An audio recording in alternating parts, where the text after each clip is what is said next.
Mas a gente já começa com esse debate importante que traz pra gente a importância e o alerta em relação ao tabaco. Hoje, Dia Mundial do Tabaco, eu converso com duas queridas sobre esse assunto e a gente sabe que é um assunto delicado porque muitas pessoas gostariam muito de abandonar o vício e não conseguem. Outras pessoas já abandonaram, mas colhem ainda os prejuízos por conta do tempo que fumaram. E aí a gente vai conversar com a cardiologista Fernanda Mangione e com a psicóloga Luana Ganzert. Sejam bem-vindas, muito bom tê-las conosco, muito obrigada. Obrigada, doutora. Cláudia, obrigada pelo convite. Vou convidá-las para sentar ali no sofá, vou ficar aqui e a gente já bate esse papo. Não é nada fácil parar de fumar, mas que é necessário é. Primeiro, eu queria agradecer mais uma vez a vocês duas por estarem aqui. Eu sei que o tempo é corrido, né? E esse assunto a gente precisa tratar com bastante seriedade. O que a cardiologia, na verdade, o que a Organização Mundial da Saúde fala, além desse registro de mortes que é tão assustador, doutora? Cláudia, primeiro, muito obrigada pelo convite. Esse é um tema de extrema relevância. Um dado da Organização Mundial de Saúde é que até 25% de todos os infartos, eles são decorrentes do uso do cigarro.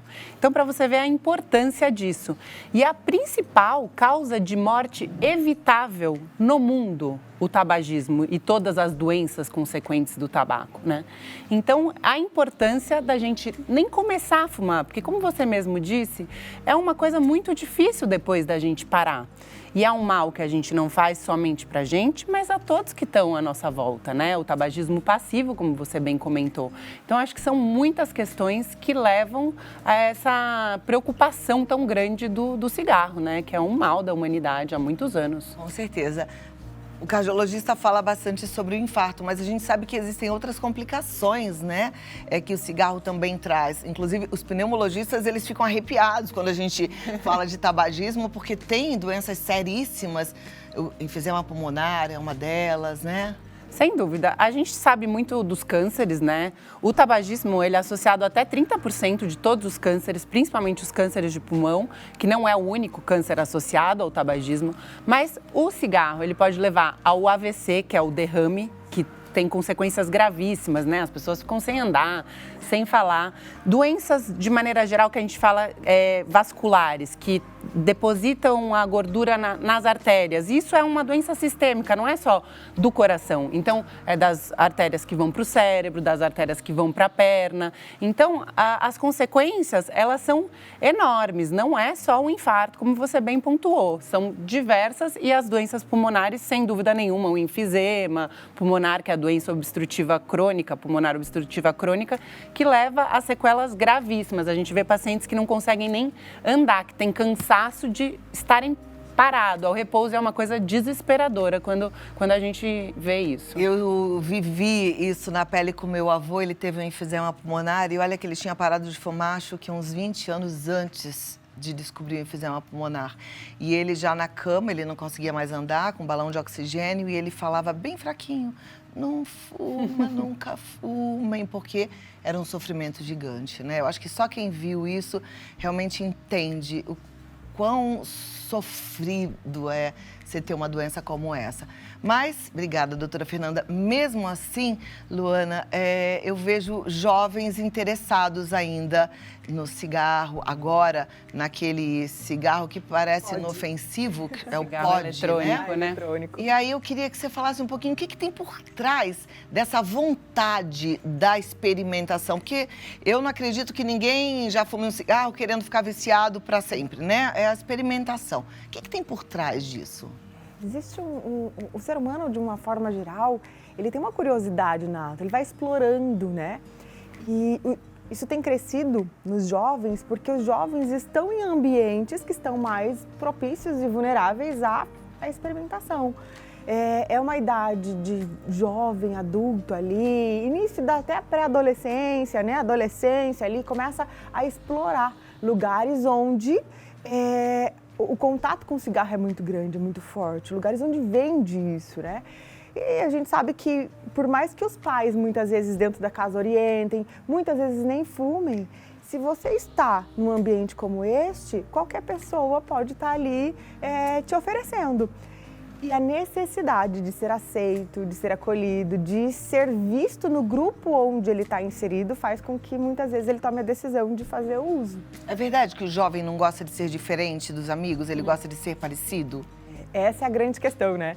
O ser humano, se soubesse que o diferente é o ideal, né? É o que faz a gente ser essencial para a vida, mas o jovem, se ainda não tem essa maturidade de entender que a diferença dele é que vai o destacar, mas ele acaba querendo, até por aceitação do grupo, até por posso estar aqui.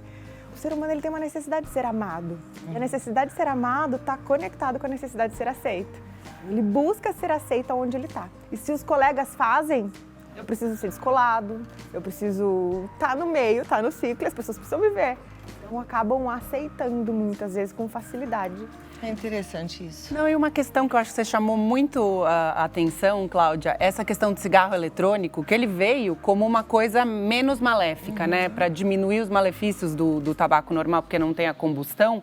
Mas os dados são alarmantes, porque nos Estados Unidos, em 2019, tinha 1,5% da população jovem que fumava. Isso está em 20% por conta do uso do cigarro eletrônico, que é mais gostosinho, né? Tem o sabor. E é verdade que é mais viciante, doutora? Então, depende muito do tipo do cigarro eletrônico, porque o que vicia é a nicotina, né? E aí tem os níveis de nicotina diferentes, mas cada vez mais eles estão colocando níveis maiores de nicotina para tornar os jovens ainda mais viciados nesse cigarro eletrônico. Então, isso é muito preocupante. A gente não pode esquecer que é uma indústria, né? Indústria que é lucro. E o que dá lucro? É o vício, né? Diga, Luana. Mudam sabores, mudam forma, muda o formato, para que adeque aos gostos das pessoas que vão consumir. E realmente, o doutor Fernando falou uma coisa que é o que a percepção que a gente tem, que ele é inofensivo, né? Porque ele tem um cheirinho agradável, não faz aquela fumaça desagradável, parece high-tech, né? A pessoa fica moderna, né? Com o cigarrinho eletrônico.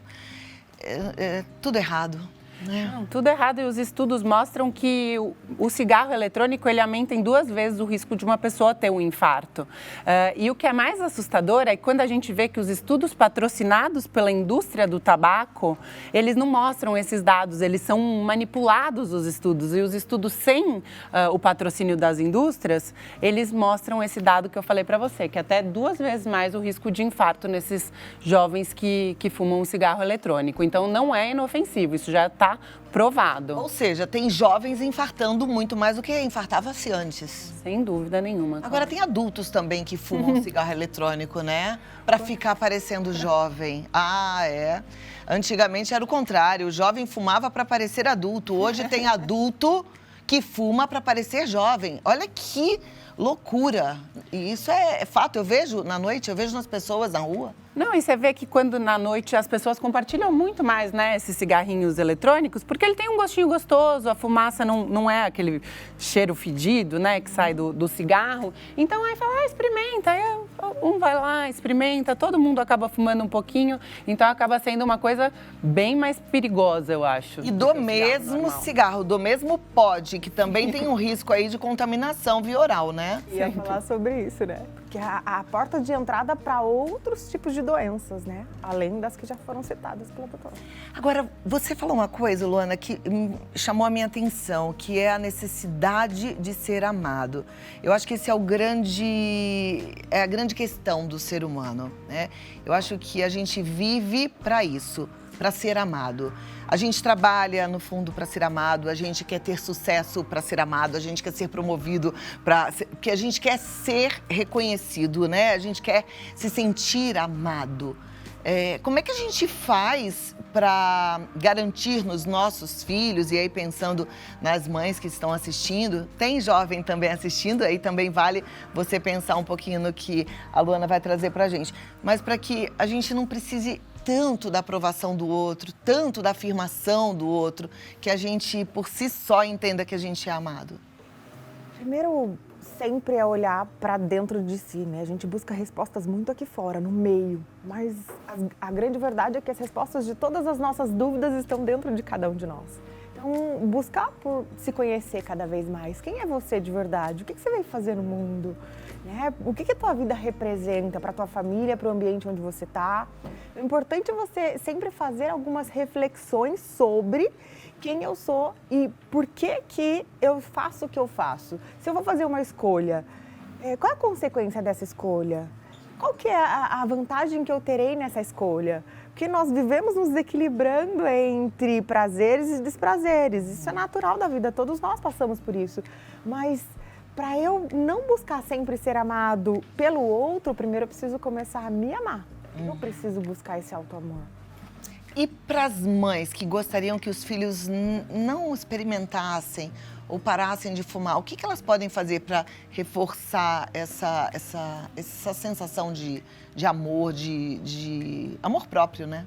Importante, né? Presença na vida dos filhos é fundamental. Acho que a vida corrida que a gente tem, que a gente está enlevado, trabalho para dar o melhor para minha vida, para o meu filho, para minha família, enfim, faz com que a gente se distancie do que realmente importa para o meu filho. E quando o filho reconhece, né, o que é importante para ele consegue dialogar, sempre conversar. Importante que as famílias tenham momentos específicos para essa troca. A mãe tem a presença na vida do jovem no sentido de quem são os seus amigos de verdade? Qual a percepção que a gente tem? Porque a gente sabe que a gente não vai poder privar muitas vezes. Nossos filhos fazem escolhas que a gente às vezes nem sabe. Mas se eu mostrar interesse pelas parcerias que ele está tendo fora da minha vista, né, dos meus olhos, o filho vai se abrir. Ele não vai fazer escolhas que são ruins lá frente, lá. Porque ele vai entender que a mãe está sempre presente, que a mãe, o pai, ele está querendo orientar, está querendo ajudar. Diferente, Cláudia, da gente apontar o que é certo e errado. Porque às vezes a gente tem um valor, cigarro é errado. Mas para um jovem que quer entrar num grupo social e quer ser aceito, para ele aquilo é importante. Não o cigarro em si, mas a atitude de fazer. A atitude de estar ali junto, fazer parte daquela história. Fazer parte. Eu estava pensando, enquanto você estava falando, eu tenho filhos adultos já, então já passei por eles na adolescência. E eu me lembro que eu me choquei, assim, quando eu percebia que eles queriam um pouco de distanciamento. Então, a minha opinião já não importava tanto, né? Se eu falava que essa roupa estava boa. Para eles, eles queriam fazer um pouco o diferente, apesar de não terem me dado problemas, assim. Mas eu senti esse afastamento. Eu me lembro que na época eu fazia terapia, a minha psicóloga falava assim, faz parte, o adolescente precisa romper alguns vínculos. Faz parte, então, por exemplo, até fazer alguma coisa que deixe o pai e a mãe um pouco chateados para falar assim, agora eu sou eu, você é você? É isso? Eita, que desafio, né? Faz parte. E, Cláudia, se eu pudesse dar um conselho, não só também como cardiologista, mas como mãe, eu acho que uma coisa que é muito relevante é a atividade física. Que a gente sabe que cigarro e atividade física não combina, né? Então, que as pessoas que praticam mais esporte, elas acabam fumando menos. E isso é uma coisa que tem benefícios em todas as esferas, né? Não só na saúde cardiovascular, mas como benefícios mentais. E uma outra questão que eu acho que é a espiritualidade, seja através da religião, né? Ou seja através de meditação. Isso também é uma coisa que eu acho que é muito importante para a vida e a gente sabe que isso também diminui as taxas de doenças cardiovasculares e de tabagismo, por você ter essa conexão melhor com você, ter um bem-estar, né? Perfeito. Tá bem com você mesmo. Aí nisso, eu até acrescentaria que eu acho importante a gente colocar os filhos para fazerem parte também do nosso núcleo familiar, cada um com a sua atividade de cooperação.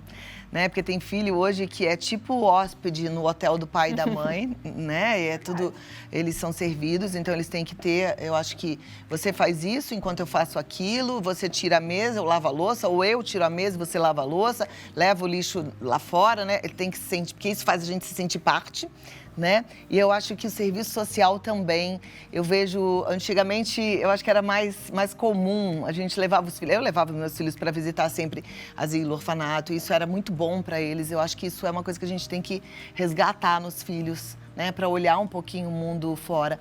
Mas eu queria te perguntar uma coisa, doutora, se um jovem fuma, nessa fase da experimentação, vamos imaginar que ele começou ali por volta dos 14 anos e ele fuma até entender que ele está ali numa roubada, mas ele fuma até 30 anos, ele fumou 15 anos inteiros da vida dele.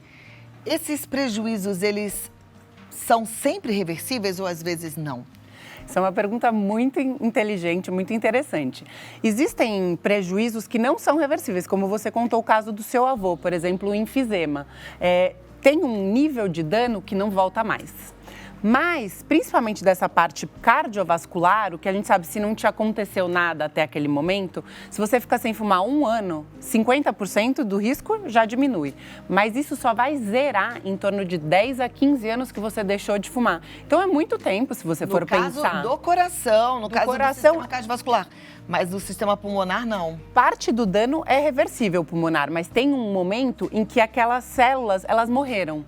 Então, houve a fibrose. A partir do momento que houve a morte dessa célula do pulmão, dessa estrutura pulmonar, isso não volta mais. Olha, que triste isso. É muito sério, né? Isso acontece também com o nosso cérebro, né? Que afeta, com toda certeza, o cigarro afeta e vai perdendo algumas funcionalidades. Então, o que a gente perdeu, a gente não resgata mais. É verdade que quem fuma fica... Porque as pessoas falam que fumam para desestressar, mas é verdade que quem fuma fica mais estressado?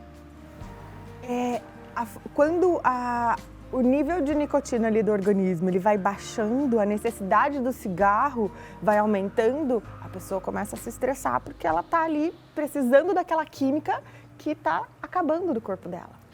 Não, e falando da parte médica, isso que você comentou também é muito interessante. Parece que é um negócio que relaxa, mas pelo contrário, ele ativa o sistema adrenérgico do nosso corpo, que é o sistema de luta, de briga, que a gente aumenta a pressão arterial, aumenta a frequência cardíaca. Então, assim, no fundo, isso é uma coisa que a Luana até pode falar melhor que eu, que é muito mais psicológica do que física. Inclusive as pessoas que param de fumar. Me lembro, o Everaldo, nosso câmera que está aqui na minha frente, ele deve lembrar também, porque a gente trabalhou junto durante muito tempo, a gente teve um cliente de uma loja de móveis, não sei se você vai lembrar, que parou de fumar e ele ficou tão nervoso, mas ele ficou tão nervoso, né? Ele usava até um adesivo, depois ele comprava um chiclete, mas ele estava de um jeito, ele falava, desculpa, eu tô nervoso, e ele brigava com todo mundo, porque ele ficou muito nervoso. Isso é o quê? Psicológico ou é físico? Eu acho que as duas coisas. Eu vou só fazer um comentário, eu vou passar a palavra para a Luana, que eu acho que isso que você comentou ressalta a importância da gente ter um acompanhamento médico e psicológico junto nesse processo de parar de fumar. Porque não é uma coisa simples, vai lá, para. As pessoas que não fumam julgam ser simples, mas tem um monte de efeitos que são realmente físicos e muito psicológicos, né? Acho que a Luana pode complementar. A grande maioria das coisas que acontecem aqui dentro, né, da nossa cabecinha, a gente vai se adaptando. Então, ou seja, quando o fumante começa a ter um ritmo muito grande de fumar, quando ele percebe que ele, ou toma a decisão, porque começa por uma decisão, de parar, ele vai buscando outras compulsões. Então, ações comportamentais como comer mais, enfim, ele vai trocando aquilo que está trazendo estresse para ele, ele quer tirar aquilo dele e ele vai buscando de forma comportamental, inconsciente, sem perceber, até ele encontrar algo que satisfaça aí dentro, né? Lá dentro do nosso cérebro, que já foi registrado, a dependência já está ali. Eu preciso aliviar, preciso relaxar. Eu só relaxo quando eu encontro outro ponto. Então, o processo terapêutico e o cuidado físico com acompanhamento médico é muito importante. Perfeito. Eu me lembrei do meu pai, quando parou de fumar, ele já não fuma há muitos anos, mas ele até hoje ele tem esse hábito, uma caixinha de tic-tac, que é aquela balinha bem pequenininha, então era o tic-tac. É o hábito. Né? Me lembro que ele teve várias fases, ele foi diminuindo o consumo, foi usando uma piteira para diminuir a quantidade da nicotina, né? E conseguiu assim. Se eu tenho uma vergonha na minha vida, é de uma fase que eu também achei que era legal fumar. E durante algum tempo eu fumei, meio que escondido, mas assim, fumava e tal. E quando eu resolvi que eu não queria mais, eu também fiz eu mesma um processo interno de começar a analisar tudo que era ruim. Eu comecei a ver todas as perdas. Então eu me lembro que eu falava, deixa eu ver o bigode desse. Aí era amarelo, eu falava, fica amarelo. Deixa eu ver agora o código de barras da mulher que fuma, então fica todo, né? E os dentes amarelados, e o cheiro, não tem mais perfume, e o gosto das coisas. Aí você vai percebendo que tem tantas perdas, e aí gradativamente a gente vai desconstruindo um dia aquela imagem de que era legal, porque um dia pareceu legal, e aí a gente entrou pelo cano nessa história, né? É importante pensar também, Cláudia, no que você está dizendo, que o único ganho que a gente tem quando a gente busca fumar é ser aceito, ser amado. Existem outras formas de buscar isso. Por exemplo, entrar no esporte, entrar em outros conjuntos sociais que vão te ajudar a ter o mesmo ganho quando a tua escolha for, vou fumar para ser aceita nesse grupo social. Posso entrar em outros grupos que compartilham de mesmos valores, de mesmas ideias. Agora, as perdas, porque o mundo hoje, tudo bem que está mais aberto em relação ao pod, ao cigarro eletrônico, mas é proibido fumar em tudo quanto é lugar. Eu sou de uma época que a gente fumava dentro do avião. Eu também. Você também é dessa época? Nossa, então você tá de parabéns, porque eu achei que você tinha 28 anos, eu ia até comentar assim, acho que vocês não têm filhos, porque você é uma menina, viu, doutora? É impressionante. Mas na minha época podia fumar dentro do avião, hoje fumava no restaurante, a pessoa estava comendo, alguém acendia um cigarro e estava tudo normal, né? Hoje em dia já não tem mais essa flexibilidade, ainda bem. Daí eu fico pensando, tem perdas, né? Nessa questão de se sentir amado, às vezes eu passo no shopping, tem aquele fumódromo fechado, eu acho aquilo tão triste, tão... Isso é uma perda. A pessoa que está lá dentro, de alguma forma, ela não se sente amada, não é? Ela já está conectada com o vício dela. Então, ela tem uma necessidade, porque nós construímos as nossas necessidades também. E o fumante constrói a necessidade dele, que é sair da onde ele está para ir lá fumar. Mas essas medidas eu acho que foram essenciais, né? Porque era um grande absurdo você estar comendo numa mesa e ter alguém fumando, jogando fumaça na sua cara. Você vê, né? Quanto mais permissivo a gente mais a gente favorece o uso, isso é fato. Agora estão falando de legalização das drogas. Eu sou super contra, porque quanto mais permissivo, mais uso, isso é fato, é comprovado não só pelo que a gente vê aqui em relação ao cigarro, por exemplo, mas em relação ao uso de substâncias ilícitas em vários países que já estão retroagindo a essa questão. E uma das outras coisas que acho que ajudou, não só eu, mas a muita gente que trabalhava comigo na época, que o nosso chefe, o dono da empresa que a gente trabalhava, ele falava que não. Nesse quarteirão também não. Quer fumar, vocês vão fumar lá longe, tem que andar. Aí ele fazia conta, cada cigarro 10 minutos, são 5 cigarros por dia, vocês estão me devendo 50 minutos de trabalho. E é isso, né? Certo. E eu disse para vocês que para levar informações para as pessoas sobre o que acontece hoje, a gente tem uma campanha, aliás, uma campanha grande acontecendo em vários cantos do nosso país. E a nossa repórter, a Andressa, ela está em um desses locais e ela traz mais informações para a gente. Boa tarde, Andressa.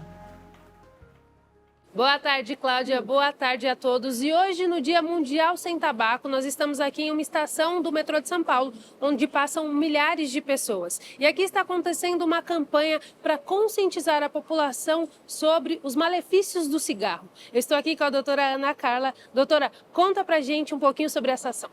Boa tarde a todos. Hoje, no Dia Mundial Sem Tabaco, estamos fazendo uma campanha, seria a Sociedade Brasileira de Pneumologia, Sociedade Paulista, Secretaria do Estado de Saúde, Controle do Tabagismo, com apoio do metrô de São Paulo, para informar as pessoas sobre os malefícios do tabagismo. E quando eu falo tabagismo, eu estou falando cigarro convencional, eu estou falando cigarro de palha, cigarro eletrônico, tabaco aquecido, narguilé. Não existe nenhuma forma segura ou menos maléfica de fumar. Todos causam mal. E todo mundo que passar por aqui hoje vai ter acesso a essas informações? Sim, temos informações, temos um banner aqui com QR Code, com informações sobre todos os malefícios, com informações sobre tratamento. Tabagismo é doença, tem tratamento. Pode procurar um pneumologista ou um especialista em tratamento de tabagismo, ou no SUS, existem postos de saúde, a pessoa procura o posto de saúde e vai ser direcionado. E aqui tem muitos voluntários jovens, né? E a incidência de cigarro eletrônico com jovens é muito alta. É importante que eles tenham essa informação. Sim, o cigarro eletrônico é proibido no nosso país. Por que ele é proibido? Porque ele tem mais de 2.000 substâncias que causam mal. Dentre essas substâncias fazem câncer, causam enfisema, risco de infarto, risco de derrame, uma doença nova chamada EVALI, que é uma pneumonia super grave e mata. Além disso, o cigarro eletrônico pode explodir. Então é importante que essa informação chegue a todos e principalmente o tratamento, né? Tem tratamento, você pode procurar, você pode se curar e as pessoas que estão em casa podem ter acesso a essas informações pela internet, né? Sim, temos informações no site oficial da Sociedade Brasileira de Pneumologia, nas páginas do Instagram da Sociedade Paulista e Brasileira de Pneumologia. E para finalizar, você como pneumologista, que conselhos você dá para quem já está parando de fumar e ainda sente muitas coisas no pulmão, muita dificuldade para respirar? Procure um especialista. Ele vai fazer toda a consulta especializada, vai te orientar como agir nesse momento difícil. Parar de fumar não é fácil, mas com ajuda tudo fica melhor. Então é isso, nesse dia tão importante, é imprescindível que todo mundo tenha essas informações e se conscientize que qualquer momento que você decidir parar de fumar é hora, né? Qualquer momento, independente da idade. A gente escuta pessoas falando, mas eu fumei a minha vida inteira, eu tenho 80 anos. Nunca é tarde para ter um bem-estar, ter uma vida melhor. E é isso, Cláudia, volto com você no estúdio. Puxa, que joia poder acompanhar esse pedacinho da campanha mundial sem tabaco. Muito obrigada, Andressa, doutora. É muito bom a gente ter todo tipo de informação e saber que essas informações estão sendo disseminadas aí pelo Brasil todo, né? A gente já tem uma carência tão grande no nosso sistema de saúde, quer dizer, ia adoecer mais gente. Luana estava me falando sobre uma coisa importante. Os pods são proibidos, né, Luana? Proibida a venda no Brasil. E como é que tem tanto, gente? Você vai na balada, você vai a um restaurante, passa toda hora um ambulante vendendo pod, já viu? Não, sem dúvida. A gente nunca vê em lojas mesmo vendendo, é só contrabando mesmo, escondidinho. Né? O que torna ainda pior o consumo. E porque também ninguém sabe exatamente o que tem lá dentro, né? Exato. Agora, me chamou a atenção uma coisa que a gente viu ali na matéria, é o narguilé, o narguile. Esse também é maléfico? Sem dúvida, Cláudia. Todas essas coisas que a gente usa para fazer fumaça, é maléfico. Mas a diferença é que muita gente traga, e aí isso pode dar problemas mais pulmonares mesmo, mas assim como o charuto, o cachimbo, que muita gente não traga e essa fumaça fica só pela boca, aumenta muito a chance de cânceres aqui na boca, língua e essa parte inicial aqui do trato respiratório, de laringe, que são cânceres super graves. Então, nada dessas coisas que faz fumaça, faz combustão, produz monóxido de carbono, faz bem. Tudo isso faz mal e não é para ser usado igualmente ao cigarro. Perfeito. Bom, que faz mal, agora a gente já tá careca de saber, já sabe e tal. Aí tem minha telespectadora, meu telespectador querido em casa assim, tá, mas eu fumo, não consigo largar, tá difícil. O que vocês podem contribuir para quem está em casa de forma prática, assim, para ajudar nesse processo? Legal começar a construir novos hábitos. Mudança dos hábitos que já tinham. Os hábitos que a gente já tem só desaparecem quando a gente constrói novos. Buscar por hábitos mais saudáveis. Por exemplo, eu fumo sempre em tal horário. Começa a reconhecer isso. Nesse horário, talvez, ao invés de eu sair para fumar, eu posso trocar isso por uma meditação, posso trocar isso por uma oração, posso começar. Óbvio que todo começo é muito difícil, mas a repetição de um novo hábito, de um hábito saudável, vai fazer com que a gente vai perdendo a essência do antigo, do velho. Então, essa troca é importante. Não sei por onde começar. Tá muito difícil, tentei hábito, tentei, não consegui, busca a ajuda de um profissional. É isso que eu ia comentar, Cláudia. Hoje em dia a gente tem profissionais que são especialistas em cigarro, em tabaco, em ajudar as pessoas a pararem de fumar. E a gente tem medicações, como você comentou antes, esses adesivos de nicotina, chiclete. Tudo isso é muito importante nesse processo, porque a gente sabe que não é uma coisa só psicológica, ou a parte psicológica é muito importante, mas tem a parte química mesmo, né? A parte que causa o vício no corpo mesmo. Então isso não pode ser feito, poder até pode, mas é muito mais difícil você, de repente, olhar, jogar o seu maço de cigarro fora e dizer que não vai mais fumar. Então é um acompanhamento que a gente fala multidisciplinar, que tem esse médico que pode prescrever uma medicação, ajudar você a parar associado associado à reposição de nicotina e o trabalho psicoterapêutico, que é essencial. Esses adesivos, eles fazem reposição de nicotina? Isso, eles te fornecem a nicotina. O adesivo ele faz uma absorção lenta, né, da nicotina para tirar essa vontade, né, essa ânsia que dá esse desejo louco de fumar. Isso ajuda muito os adesivos de nicotina e chiclete de nicotina. Come o chicletinho em vez de fumar. E o adesivo também diminui essa ânsia de fumar. E essa nicotina do adesivo e do chiclete não fazem mal? Faz mal, mas isso é um processo, né? Você não vai usar isso para sempre. Porque, como a Luana falou, é um combo, né, que vem nessa coisa de fumar. Não é só a nicotina que tem o vício, você tem o vício de segurar o cigarro. Então, esses profissionais especializados, eles também têm várias diquinhas de como você fazer. Tem gente que fica segurando uma caneta ou um cigarro de mentira, só pelo hábito de fumar, comer gelo, comer cenoura crua. Tem um monte de jeitos, assim, de você suplementar essa vontade e, aos poucos, parar totalmente com o cigarro. Lembrou de mais alguma coisa, né, Luana? Eu vi que seu olho fez assim. O que você lembrou? Eu lembrei de fazer a transição do hábito ruim para o hábito bom. Porque é um processo. A gente precisa entender que não é do dia para a noite. Assim como a dependência também não foi causada do dia para a noite. Foram várias vezes fazendo uso e para mudar precisamos repetir várias vezes um hábito saudável também para fazer essa troca, né? Agora, é verdade que quem para de fumar engorda? A Luana comentou que realmente a gente acaba ficando muito mais ansioso, né? Sem ter esse hábito, esse momentinho que a maioria das pessoas sente como um momento de relaxamento, né? Ah, vou fumar. Troca pela comida. Então, essa ansiedade acaba descontando na comida. Então, a maioria dos pacientes a gente vê que engordam sim. Ah, mas não tem Cláudia? nenhuma química que assim, o metabolismo agora vai ficar mais lento, nada disso. Não, quimicamente é só porque explicando. começa a comer mais.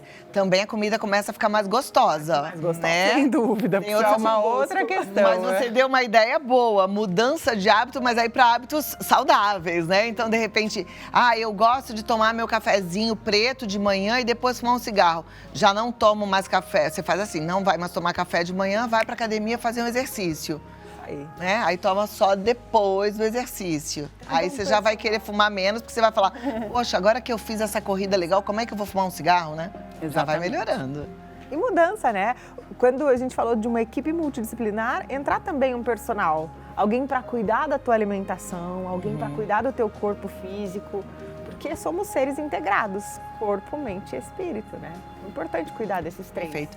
Aí você em casa, de repente, fala assim, isso é muito bom, muito fácil para quem tem dinheiro. Sabia que isso tudo também tem disponível no SUS? Sabia? Bem provável que no postinho de saúde aí perto de você consiga um apoio, inclusive multidisciplinar. Então, corre atrás e vamos buscar ter mais saúde e vamos viver sem tabaco. Vamos dizer não para essa indústria gananciosa que a todo custo quer a nossa vida, que é isso. No final das contas, é a nossa vida. Só concluir falando que a prevenção é sempre o melhor tratamento. Cláudia, você falou tudo. Não comece, não experimente, né? Obrigada. Olha, Luana Ganzert. Nome chique, né? Ganzert. É especialista em emoções. Ela tá no Luana Ganzert no Instagram, tudo juntinho, ou seja.imperfeito. Amei esse Instagram. Seja.imperfeito, porque somos e podemos e tá tudo bem. E não adianta querer perfeição porque a gente não tem, não é verdade? E o site luanaganzert.com. E a doutora Fernanda Mangione, ela está no Coração Alerta, ela é cardiologista intervencionista, veio pela Sociedade Brasileira de Cardiologia. Isso. Que está fazendo essa campanha, Coração Alerta. Isso, é muito importante a campanha. A Sociedade de Cardiologia Intervencionista, que eu faço parte dos procedimentos cardiológicos minimamente invasivos, para essa conscientização da importância de se cuidar e de se prevenir para não ter as doenças tão desagradáveis, são as doenças do coração. Tá joia. Quer deixar mais algum contato, doutora? Pode seguir a gente se quiser na Equipe Mangione, é a nossa equipe, e a SBHCI, que é a Sociedade Brasileira de Hemodinâmica e Cardiologia Intervencionista. Equipe Mangione, entra lá no Instagram, Equipe Mangione, tá? Essa é fera, tô vendo aqui que ela é especialista em pesquisa clínica por Harvard. Olha... Estudiosíssima. Tem que ser, né? Parabéns às duas. Obrigada, Foi maravilhoso Cláudia. conversar com vocês. E voltem. Até a próxima, Com tá bom? certeza, obrigada. E vamos viver sem tabaco. É isso. Obrigada. Foi uma simpatia. Obrigada.